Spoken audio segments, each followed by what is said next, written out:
Welcome to the Climb! This is a show dedicated to helping singers, songwriters, and indie artists like you create leverage in the music business. Leverage is what you're going to need to succeed in today's music business. They're not going to take a baby band with a lot of talent or a baby artist and turn them into a superstar. You're going to have to come to the table with something more, with some momentum. You're going to have to be farther along on your artistic journey and your marketing journey with a brand and some movement that is tangible. That's why we called this podcast The Climb, C.L.I.M.B, creating leverage in the music business. That's a Baxtronym. You're going to hear another one today from my good friend and co-host, Mr. Brent Baxter. Brent's an award-winning hit songwriter with cuts by Alan Jackson, Randy Travis, Lady Antebellum, Joe Nichols, and more. And he helps songwriters like you turn pro by revealing how you can write like a pro, do business like a pro, and then on the regular, for the pros that are competing here, he gets you in front of the pros. You get a regular opportunity to create some relationships with people that can change your world. You can find Brent very easily at songwritingpro.com. Once again, that's songwritingpro.com. And I would like to introduce you to my co-host, Johnny Dwinell. Johnny owns Daredevil Production. They're breaking artists digitally by identifying new fans through data. It's complicated, but Johnny is smart. If you're an artist looking to increase your streams, blow up your video views, sell more live show tickets, and get discovered by new fans, TV, and music industry pros, then Daredevil Production can help. Daredevil has worked with multi-platinum artists like Colin Ray, Tracy Lawrence, Ty Herndon, and Andy Griggs, just to name a few. You can find Johnny at daredevilproduction.com. That is production, singular, no S, and there's no S because there is no other Johnny D. What's happening, brother? How are you? Same thing that was happening last time, sitting at the house. What are we going to learn today? All right, well, today, basically, I got a couple questions to ask you. Right now, climbers, are you feeling kind of stretched too thin, busy but not productive? You feel like your time is being hijacked? Do we feel like a lot of life is happening to us right now because people are like, stay at home, don't do the stuff you normally do, right? A lot of life seems to be happening to us. How do we take some of that control back and do the things that matter? And I suggest we do this by keeping score, and it is a Baxtronym, and we're going to talk about what it means. All right. Well, before we do that, let's take care of a little business here. It's a digital world out there, but still there's an important role for physical media for today's independent musician. And once they lift up the quarantine bans here, we're going to be able to get out and do live shows. With the digital royalty payments being so small right now, selling products like CD, vinyl, T-shirts and gigs and stuff has become a very important income generator. These are the things that are going to get you to the next town and get you to eat. Right? That's right. And that's the thing. I mean, when you get back on the road, and that will happen again, we will have live shows again, you're going to want to maximize that opportunity. People have been like, I've been dying to get out of the house, right? You want to maximize that earning potential. And it takes about 3,000 streams to equal the money in your pocket of selling one CD off your merch table. 3,000 streams equal sell one CD. So if you don't have them yet, now's the perfect time to get them and get them ready to go. So when you go out on the road again, you have merch on the table. So I believe you are literally, well, not literally, you're figuratively leaving money on the table when you don't have merch on the table. Thankfully, our friends at Disc Makers are the place to go for your disc and other physical media, including vinyl, USB drives, and even T-shirts. And you can find them online at discmakers.com, discmakers.com, or give them a call at 800-468-9353. That's 800-468-9353. It's awesome. If you haven't joined the Climb community yet, please do so. This is a Facebook community that is thriving. Lots of activity, lots of content on a daily basis. People helping each other, asking questions, getting answers. And Brent and I are just super proud of it. It's taken on a life of its own, to be sure. Come find us at the Climb community. You have to ask to be let in, but we let everybody in, and just be good boys and girls. Don't just start posting willy-nilly before you know the rules. There's not that many. That's right. But, don't break them, or if you do, it'll be at your own peril. That's right. If you will. But anything happening in the Climb community this week? Oh, man, let me look it up here. So every week we do, we have consistency, right? So every week on Wednesday we have our a New Heights post where everyone gets to hop on there and post whatever their win is. I mean, somebody posted like, somebody had said they liked one of my songs. Hey, start where you are, you know, and other people are, you know, getting Love that. sync placements. Or Bill O'Hanlon just texted me the other day and was like, hey, man, I got my first sync placement, something on MTV, and he was super pumped. A song of his called Dreams Come True, and was super pumped that, you know, he got his first sync placement, and he sent me a little video clip of his song. And so stuff is happening for people. They're posting on there, they're sharing, good stuff is happening. And so especially right now, community is so important. So I'll just offer that up to you, the C.L.I.M.B community. Go in there and get to know some people and like-minded folks. I mean, if you're tired of talking to your kids because they don't really care what the chord progression is on that song on the radio, come talk to us. We care. Do you see how I use the Mixolydian mode, son, on that? It was brilliant. Like, Dad, can we just go watch cartoons? Dad, I made poo-poo. Okay. All right. Hey, and subscribe to the podcast wherever you consume your podcast so you get every episode in order, and you can pick and choose and have plenty of content to consume during those insomnia nights that I get once a month. And leave a rating and review, an honest one. We hope it's a 5-star, but we're trying to get to 200 here. So help us out. It takes 30 seconds. And finally, tell a friend about it. If there is content here that's given you an aha moment, an epiphany that's made you rethink your approach, and you've seen the needle move, then by all means, please share that with a friend, because that is the most valuable tribute you could give to Brent and I, because we're here because we want to help you win, right? That's right. We do. All right, so I want to score. All right, yes. Dude, like, most guys score. Dude, shut up. Anyway, okay. So I was last night. I was just pulling some stuff together, going, what do I want to talk about in today's podcast? And I was looking at my bookshelf behind me, and I have this book called Essentialism by Greg McKeown. Essentialism by Greg McKeown. I had that book. McKeown. And so I was looking through that. I like that book. I was looking through some of my highlights and stuff, and the thing about essentialism is the essentialist is on the relentless pursuit of less but better. So it's not about getting more done in less time.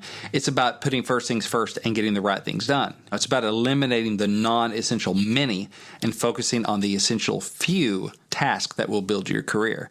And so I was thinking about that, and what are my essential few things for my songwriting, for my songwriting pro business, and this stuff, and my life in general. And I was looking at my board, and dadgum, if after a little bit of fiddling, a Baxter name didn't hit me, a brand new one. Maybe other people have this one already, but to me it was new. And I want to share it with you all today. I think for me, this is my essential areas. And I want to talk about how I track them, because what gets measured gets managed, right? Mm-hmm. If you don't keep up with it, you don't keep up with it. It's what I find out. Like, if I don't mark it down, have it on my calendar, it doesn't happen. It doesn't exist. I don't know if I'm doing well or not doing well. These are 5 areas that are essential for me. I track these on a wall calendar. And so again, if I see it consistently, I know if I'm marking it off, that means I'm doing well. So what I do is have this big wall calendar, and it's got the whole year at a glance. I've talked about this before on the C.L.I.M.B. January 1 through December 31st. And then I have these different color highlighters or markers. I have one color for each of these things. And at the end of the day, or as soon as I accomplish that thing, I go, and it's with a sense of satisfaction. I draw a line on that day. And if the day is really rocking, I'll have 5 different color lines on that day. And it's something I can just look right over from my desk here and see. And I can see from January 1 to today is the 8th or so of April. I can see how I'm doing on all those things just at a glance and go, oh, man, there's not a whole lot of green on this. I need to go do that one. Or, oh, man, I'm woefully low on orange. I don't see much orange on there. I got to get back on the ball. So that's how I do these things. And these are areas that if you skip them like one day, you're not really going to notice it. It's kind of like I ate a hamburger one day. I didn't really notice it. I skipped my salad, ate a hamburger. Didn't really notice it that day. Maybe had a little indigestion or whatever. But if you do that consistently, you're going to be way overweight and feeling terrible, right? It's these things that aren't, because the urgent stuff gets managed. It's screaming at you. It's hard to ignore that, Who is like, I forgot to use the bathroom today. No, it makes itself urgent eventually, right? And it gets managed. This is the other stuff that's more like your vitamins, not painkillers. It's stuff that if you don't take care of it, you will notice it one day. It will become an emergency. One day you will have a heart attack if you skip your salads for cheeseburgers and pizza. Won't notice it on day 1, but one of these days you're going to have a heart attack. And I'm trying to avoid that in these areas. So, you want to know what SCORE stands for? I do. Tell me. You do. I hope so. Okay. Spirit. So the S is for spirit. The C is for creativity. The O is for only. So I'll explain that one. The R is for relationships, and the E is for energy. So these are my core areas. And this is beyond just my business stuff. This is life. Because any of these fall apart, the whole thing kind of falls apart. Mm-hmm. And so these are the 5 core activities. So we'll just take them one at a time. And I want you to think about how you can apply this to your life, what this looks like for you. So spirit. I'll make songwriting an idol if left to my own devices. Like I'll neglect my wife and my kids out of both love of writing and fear that I can't feed them if I don't work more and more and more and more hours. I love writing, but I love them and I want to feed them. And so both those things drive me to work more, which will neglect them. Not good. So I need a steady infusion of truth in my life. And I also will get depressed, right? I'll get down on stuff if nobody's cut a song of mine in a while, or starting to feel futile, or I'm just not getting the listens I want to get. All that stuff we all deal with, right? I'm not loving my songs lately. I need an infusion of truth and stuff that lifts me up. And basically what it comes down to for me is I need a savior because I'm small, I'm scared, I'm greedy, I'm selfish, I'm lazy, and I'm arrogant if left to my own devices. I'm all the bad things, right? So for me, the spirit stuff is working on me as a person, making me run better. My spiritual activities might be like Bible study, prayer, going to church, teaching Awana, going to small group, which we're doing those online right now. That kind of stuff. If I do that kind of stuff in the course of a day, I'm marking it off my calendars. It gets the red mark for spirit on that day. If you're not a religious person, you can look at it like, how do you keep your spirits up? How do you work on you? Growth, right? How do you get in shape as a human? So how do you stay inspired? How do you stay happy? How do you stay joyful? How do you stay peaceful? That kind of stuff. What is that for you? What lifts your spirits and keeps you in good spirits? Because you're not being very creative if you're totally depressed, and you're not going to be a good daddy if you're totally depressed. That kind of thing. You disappear in your cave for a couple days. Each of these affect the other things. So spirit's the first one. Ready for the next one? I'm ready. I love that. All right. So creativity. It's easy for me for the songwriting pro stuff or other stuff to take over my creative time because I got 5 kids at the house right now. Nobody's in school. And I can get more props right now from Emily if I just go knock off and go take Hazel on a walk to get her out of the house or whatever. And then if I'm up here working on a song, that gets immediate returns on that investment, right? Because your wife is like, thank you. It's so nice to be able to go take a shower and not have Hazel in there emptying all the bathroom drawers, while you're doing that kind of thing, that kind of thing. And run around with the toilet paper. Precious toilet paper. I know, yes. So that kind of stuff. I'm dumping all mommy's makeup out. So the creativity and the songwriting pro stuff is an important part of feeding my family. And so that can be more urgent sometimes than the writing stuff. So I have to protect my creative time.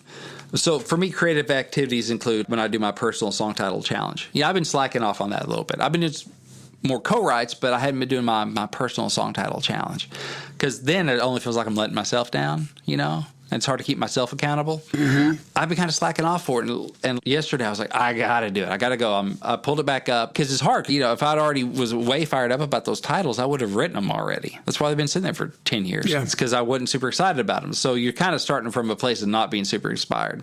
I did the thing. I listened to some new music out that I dig. There's some good stuff, of other people's music. Kind of starting to feel inspired. And I looked through the list and I was like, okay, I got these 20 to choose from. I'll pick this one. I'm not sure. But then you knock over that lead domino. You just say, I'm going to work on this one. And boom, some ideas started coming. I was like, yeah. But, so I worked on that until I had to go downstairs. I had kind of a draft of some lyric stuff. And I was going to come up to last night and put the lyric in my notebook. Because, I work on the laptop. If I get something like that's a section of lyric, I'll go put it in a notebook. Because that's just another way of tracking and keeping up with everything. Kind of old school that way. I'm going to go write it in the notebook. And as I did, I was like, I need to work on that 3rd line. And that leads me to work on the 4th line. And so that's set up for an hour rewriting this thing and getting really excited about it. This is really cool. I don't know if it's something that someone to cut or what, who knows that, but it fed me. It was very fulfilling artistically. And it's something I'll probably throw out in a co-write to see if somebody bites on it. But I worked a whole draft lyric of it and worked on it for a while. So that thing of I don't know. I'm not really feeling this. I look at these titles the first time I read through them was like, I don't know. But if you told me you're going to spend 2 hours on this today and you're going to be really happy you did, I couldn't see that at the beginning. I just had to go in with faith that something was going to show up. Afterwards, I was like, so glad I did that. Yeah. Yeah. Yeah. It's like you have the powers of God over your own creativity to take a dead piece of lettuce, a dead, dried piece of lettuce, and you just touch it with 15 minutes of your time, and it comes back to brand new, healthy, crisp, ready to be put on a sandwich. Sandwich, yeah, not a salad, a sandwich, something I really enjoy. Yeah. But so I was like, oh, so glad I did that. And I'm always so glad I did it. Even if I don't get something I love, but just knowing that I'm working on the craft, I'm keeping the machinery up. So for me, creative stuff will be my personal song title challenge. It'd be co-writing, it'd be solo writing, or maybe even other creative writing. Something I've been trying to enjoy is keep a poet's eye out for the world around me and then go write, not a poem so much as just almost kind of poetic thoughts. There's a book I ordered recently off Amazon called The Wheeling Year, from Ted Kooser. He's my only poet. He's my favorite one. He's my only one. His musings on a daily basis, that would be like the start of what would eventually shape into a poem. So it's like a short little paragraph. His stuff doesn't really rhyme anyway, but it's not in a poem form, but it was really super cool, like these observational things. I was like, I want to do some of that. That way I don't have to feel like I have to wordsmith it where it's killer, but I'm just kind of journaling it. I've been doing some of that lately. It's been really fun. So for me, that counts, is keeping that eye open, is keeping the antenna up, keeping the words coming, that kind of stuff. That is like one of the main exercises that I remember from The Artist's Way, the book. Sheila Davis, yeah. Yeah, where you got to write. Oh, no, was it Brenda Euland? The Artist's Way? It's not Sheila Davis. No, Julia Cameron. Julia Cameron, okay. Sheila Davis was crafted lyric writer. Crafted, yeah. But on a daily basis, right, for at least a half an hour, you got to write. You just have to write something. Yeah. And so here you're finding different ways to write that just keep the pen moving, to keep the pipeline open. And the more that you do that, in the book, what they were saying is the more that you do that, the less you begin to censor, and it just sort of opens up that pathway, like sort of right from your heart to your pen. And you're not running it through any kind of censorship mode that we all do. And then go back after you've sort of exercised, like an exorcism, like after you've, have downloaded all that emotion, then you kind of go back and start to piece together and do the censoring, what fits and what doesn't fit. But I love that, man. That's really important. I'll just read you one. It's fun because my mom has been kind of into writing poetry, so I'll do some of these and I'll text them to her.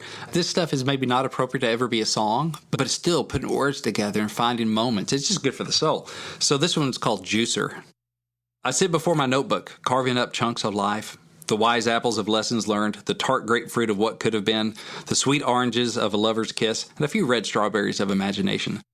I free as much truth as I can from the peels of pretentiousness and cliche, from the cores of fear and doubt. Then I drop them in, one by one, hoping that what started out as a refrigerator crisper full of softening and browning years can be rendered into a smooth, delicious, and nutritious refreshment to both writer and reader alike. Nice. It's like play. Like, this is play. Like going to, because I was thinking about how writers, it's like throwing stuff in a juicer. We take all these chunks of life and we try to distill them down into something that's enjoyable and nutritious, Yeah. And I was just thinking about that. And it's like, I'm not going to write a song about that. But it was an interesting thought. I'm like, I'm going to write this like poem prose. Yeah. And that just keeps my mind active and enjoying. And it's nice to get away from, like, I don't have to worry about that making money. But it's that creative part of that life. It's sharpening the sword. So song studies can fall into that category. Studying songs, that's part of my song title challenge. I'll start off listening to a song that I dig, like a new one, and writing out the lyric of it. I have a notebook where I do that. And that just kind of getting the wheels turning, exposing myself to new good work, seeing what other people are doing. And then I'll go write my own thing. So that's creativity. You got spirit and creativity. And then O is for only. And also, if I'm not doing my creative stuff, I get down in my spirit too. Yeah. I'm not hitting on all cylinders because this is how I was made to be. And so it's not working well if I don't give attention to that. So I put it on my freaking calendar because I'm like, why am I in such a funk? Oh, you know what? I haven't written in like a week. I'm not right when I don't write. And so putting it on the calendar every day, I see that green line or I don't see that green line. I can never go back and get it once that day is gone. It motivates me to go get that green line before the day's over because I can never have it back. And you don't feel that way on a normal day if you don't mark it down. So what gets measured gets managed. So the O is for only. So who am I the only for? I'm my wife's only husband. I'm my kid's only dad. I'm my parents' only son. And I'm my sister's only brother. So these relationships are like the core, the most important relationships, the one where no one else can replace what only I can bring. So I try to be mindful of maintaining them well. My wife's stuff is really the only one that I mark on the calendar, because with 5 kids, it's easy to neglect dates, gifts, because I'm not a natural gift giver. I'll be honest about that, but that matters to her. Alone time, that kind of stuff. So sorry, honey. But yeah, that's one of those things, like, I got to measure this, because otherwise it's so easy just in the craziness of life to, you chase around the kid. Like, I'm going to have time with my kids because I'm going to be changing Hazel's diaper and giving her a bath after she blows out in the morning. So that's quality time. And I'm going to, the kids are going to come after me. Daddy, look at this what I drew, and that kind of stuff. You're going to have some time with your kids. Time with Emily, that's the stuff that doesn't happen as naturally, as easily, and just in our season of life. So it's like, that is a core relationship. If that doesn't do well, none of this other stuff's going to do well either. Because it's going to cause conflict. There's going to be drama. There's going to be friction, all that stuff. It's like, it is a core thing. If that blows up, everything else gets shrapnel in it. Also for the kids too. But my wife's stuff, that's the stuff that I'll mark on the calendar, because that just keeps me reminded, like, okay, do we have a date? Even if we just send the kids outside and we sit inside, have a coffee, that kind of stuff. Connect. Trying to be mindful of that. Reconnect. And have a real moment, which can be really hard, even though we're not leaving the house, but neither are the kids. And I'm still working. So there's that. So who are you the only for? The only spouse, the only parent, that kind of stuff. The only mom, the only dad, the only brother, the only sister. Like, those are the core relationships. And, I've been trying to do a lot more phone calls to my parents, to my sister. So actually going to be recording a podcast episode with my sister coming up on her podcast. She's trying to kick one off. So that's going to be fun. Yeah, this will be fun. So that's the O. This all tracking so far. These are the things that, like the core buckets, I guess. The cylinders, right? The score buckets. The score, right, exactly. So, all right, you ready for the next one? The R? Yeah. So we got SCOR. R is for relationships. So these are the other relationships. So I try to be intentional with my relationships outside the only relationships too. So for me to mark it on the calendar, I have to connect with at least 10 people. Now, they don't all have to be like in the music business or anything like that. Some are old friends in different towns and that kind of stuff. These activities include texting, emails, song pitches, that kind of stuff. I do not count social media as connecting to people, reaching out to people in the C.L.I.M.B community, that kind of stuff. I could easily cheat and go, oh, yeah, well, people posted on this social media post that I put, so that's connecting. No, I don't count that. That doesn't count. I'm talking like, I got to have your phone number or your email address, that kind of thing, for it to count. So it's closer relationships. I either got to hit 10 if I'm going to put my black mark on the calendar, or I got to have like one deep dive, which would be like a co-write. Because if I'm writing with you, then we're sitting down virtually right now in a room for a couple hours and we're getting to know each other and we're spending a lot of time together. That counts. That's like a deep dive. Or if we do like a Know the Pro event or a Hang event for the Songwriting Pro member area, then we're spending at least 30 minutes or an hour with FaceTime, talking, asking questions, that kind of stuff. It may not be a personal conversation, but still I'm getting a lot of FaceTime and you with me. So that account. I'm trying to be mindful of those because I've noticed that, and again, I split time between Tennessee and Missouri, and I'm mostly in Missouri. You're not going to run into people on Demumbrian when you're out at lunch or whatever. It's like, so I've had to start going, I got to be intentional about keeping relationships going. Just keep my name out there and checking in with people and all this stuff, because you don't bounce into them at word curb while you're writing out in the lobby or whatever, which is serving me well now because everybody's, shut up. I'm like, that's all right. I'm already used to this. During this time, people need encouragement. I'm going to try and text 5 people a day or something and just let them know I'm praying for them. Actually pray for them. But just reach out and let them know I'm thinking about them. It could be that, or song pitches, or just that kind of stuff. And just being mindful of that, and I'll see it on my board. Am I connecting to people? I text an old neighbor of mine yesterday from the last place we lived. Haven't seen him much. Just thinking about you and your family. There's no ulterior motive there. They're not at all in the business, but those are important too. Yeah, outside of just business stuff. But yeah, that pays dividends just because you just connect with people more. But again, I don't count social media. It's like a phone, an email, a call, or like an online event kind of thing. Does that make sense? Yeah, and just like the creative muscle, it's a muscle that you got to flex to keep it strong, I think. Yeah. Again, my situation, 5 kids and a wife, and I'm busting in. It's so easy to, unless it's a co-write or something that is on the calendar, it's right now, it's going on right now. it's easy to neglect those things. And then partly business-wise, then those people may not have thought about you for a year. Yeah. Because your name never came across or whatever. Maybe you live in a different town, or maybe they're just in a different part of the business that you don't touch a whole lot. But this is just kind of holding me accountable. I try to keep it a low bar, like, okay, it's 10, but that's not a huge number, really. I can get those most days because I'll email a publisher about something, or a co-writer about hey, when do you want to get together and write? Or, hey, I like that mix on that demo, or whatever it might be. Or just texting people going, hey, just thinking about you, hope you're doing well, and not asking for anything. And I don't need a reason to reach out to them for that stuff. I don't have to manufacture a reason to reach out to this person that's an engineer, a music engineer, that I'm not doing a record, but it'd be nice to just reconnect. And stuff happens from that. Especially right now, everybody's going to answer that email. Yeah. That's one thing I noticed the other day is I was doing some of that, and it's all genuine stuff. It's just like these people are on my phone because I have some sort of connection with them. I'm not trying to work it, but there's a buddy of mine I've known for years, but we don't chat very much because he's on the road. He's an artist. Well, he ain't on the road right now. And so I text him something the other day, or might have just been, hey, just thinking about you and your family. Hope you're safe and well and stuff. And he texts right back, and we had several text back and forth conversation because he's at the house. And normally he's on the road. He's probably happy to have someone to chat with, kind of thing. And I've noticed I've gotten more listens for my pitches, my online pitches, and more returns for emails and texts and stuff because people are a little more available right now. Yeah. And so I was like, okay, well, take advantage of that. And I wasn't asking him for anything. I was just checking in, and we'd have a little chat about something, and that's it. So it's not a mercenary thing. It's just keeping up with folks. And stuff has come in from that because then you're a little more top of mind, right? It's the Coca-Cola strategy. When they're thirsty, I want them to think of Coke. That's what Coke wants. Yeah. When something does pop up, they're be a little more likely to think of me if there's an opportunity or something. And sure enough, it has led to some stuff. A lot of it may not, but that's fine because you just have a little bit more of a relationship with those people, and that's a good thing. They know you care. They see your name. That's an important thing for me. That gets a line on the calendar, so that's something I try to be mindful of at least every work day.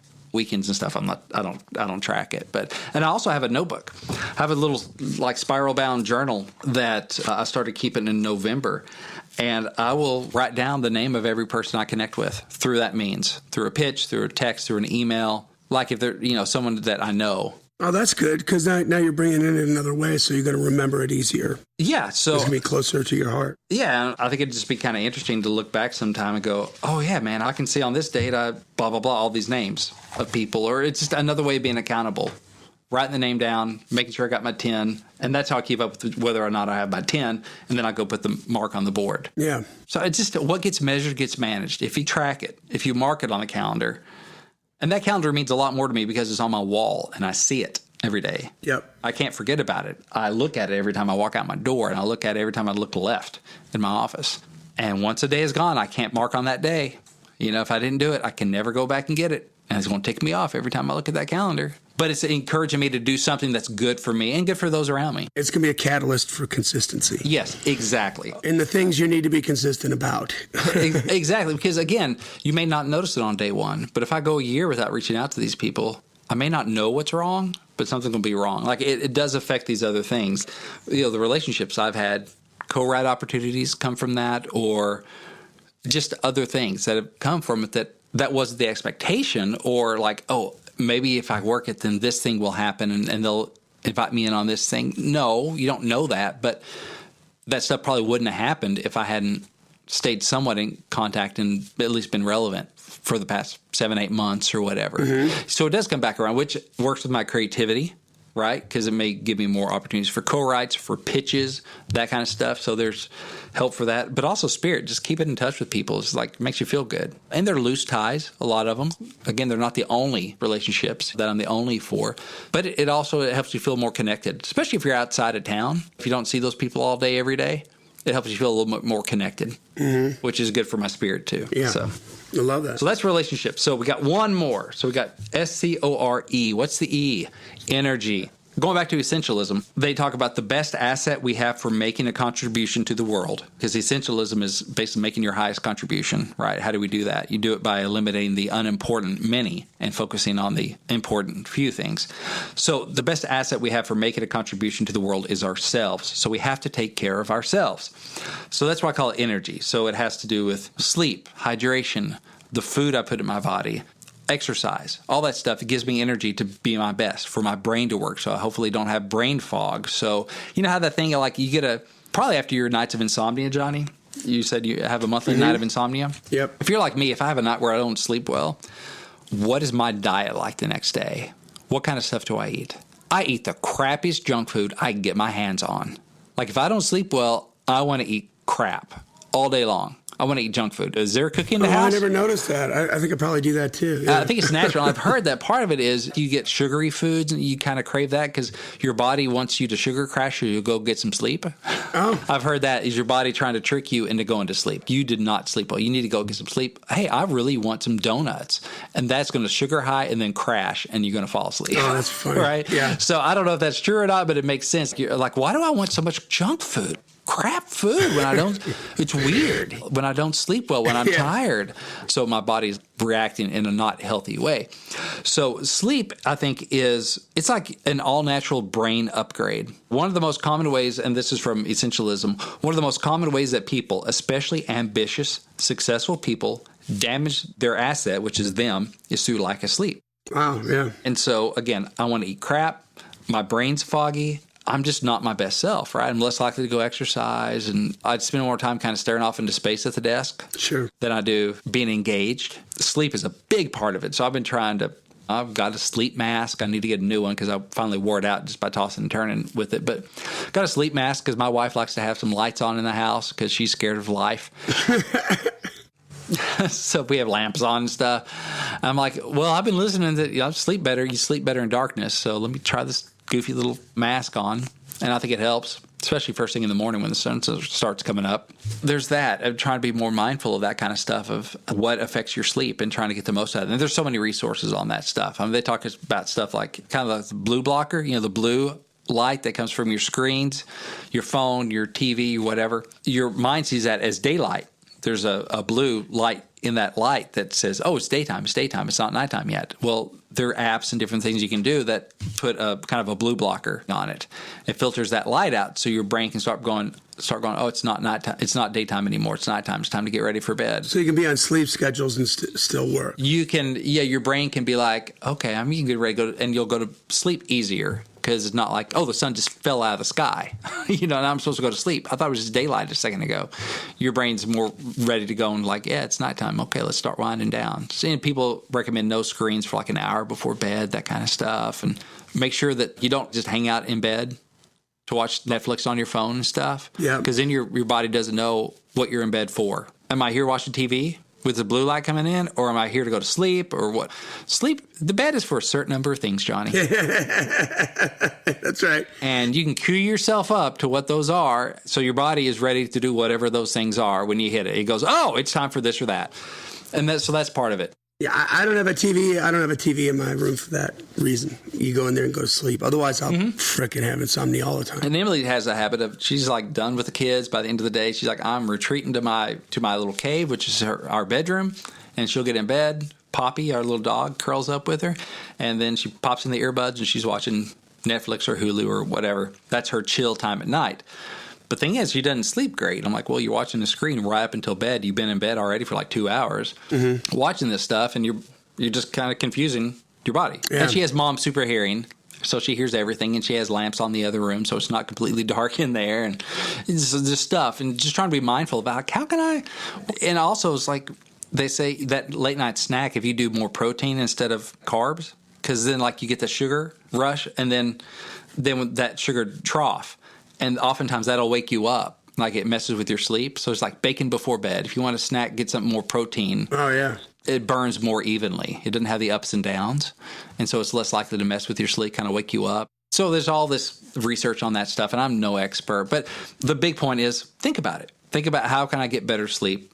Sort of things we can't control. You got a newborn baby. Sorry. But then what can you control? What can you at least make better? Sleep is something you're not going to get.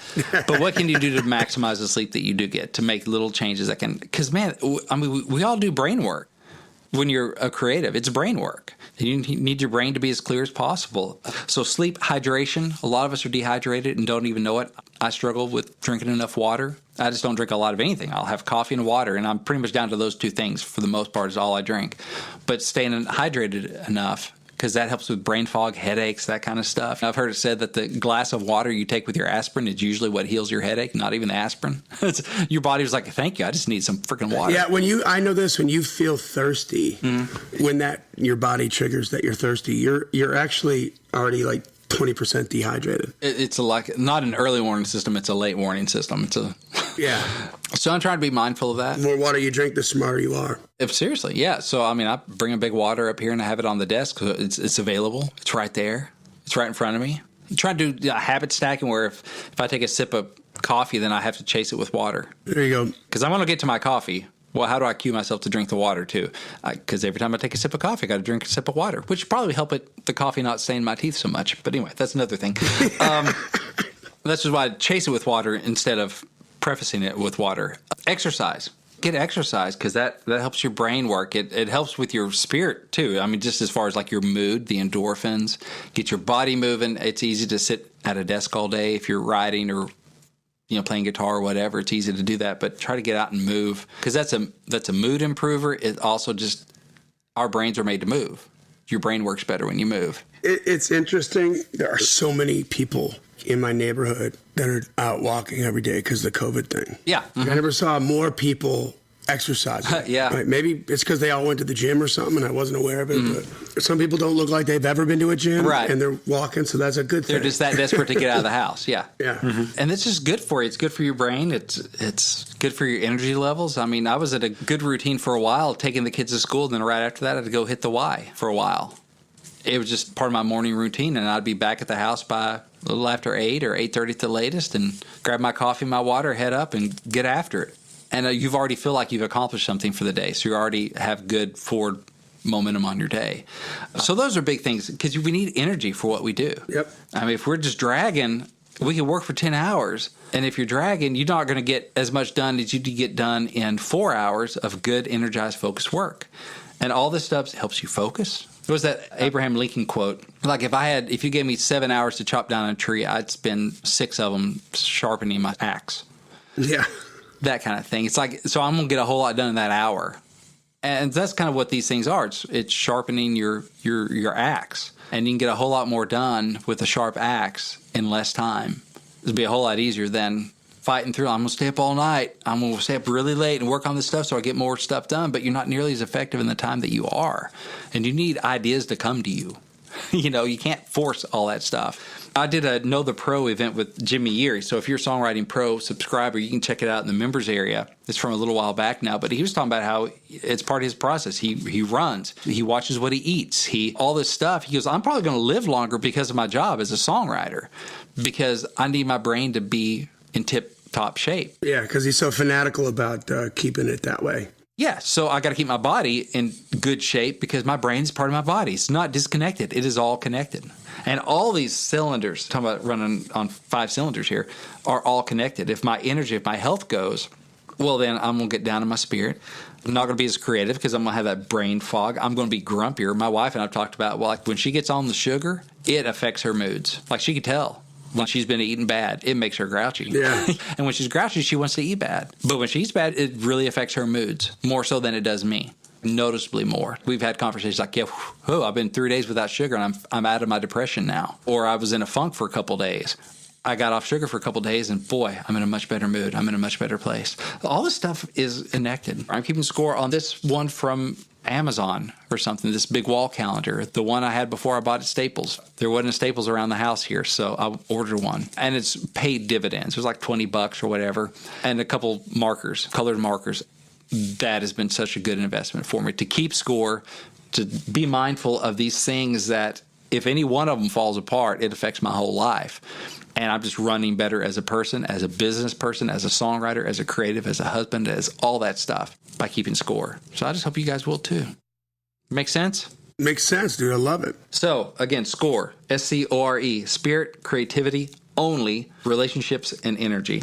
You take care of those things, they'll take care of you. And one thing also from, and I know we're getting on time here, but that Greg McEwen talked about in Essentialism is that we need space to determine the essential few from the trivial many. So I would recommend that you take some time, invest some time in going, okay, today I'm going to take a walk and just think about what are the important things I need to be investing in? What are those things I need to be doing? Because we can get so busy in our lives that we're so busy working in our business that we don't think on our business.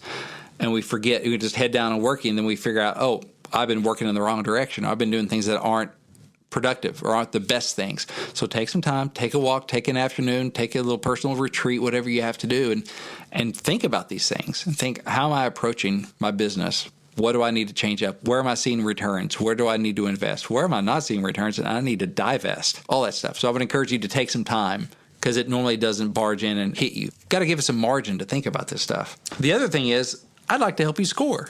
So if you aren't sure what your score activity should be, or if you're like me and you often process better by like bouncing ideas off someone else, I'm happy to help. I do private songwriter coaching and consulting. And so while usually during these, I listen to songs and I give feedback, or we'll do a song title challenge with one of your titles to help you come up with ways to write it. I give feedback. I do Q&A about the music business or publishing or whatever. I'm happy to do all that stuff, but I'm also happy to talk about the bigger picture.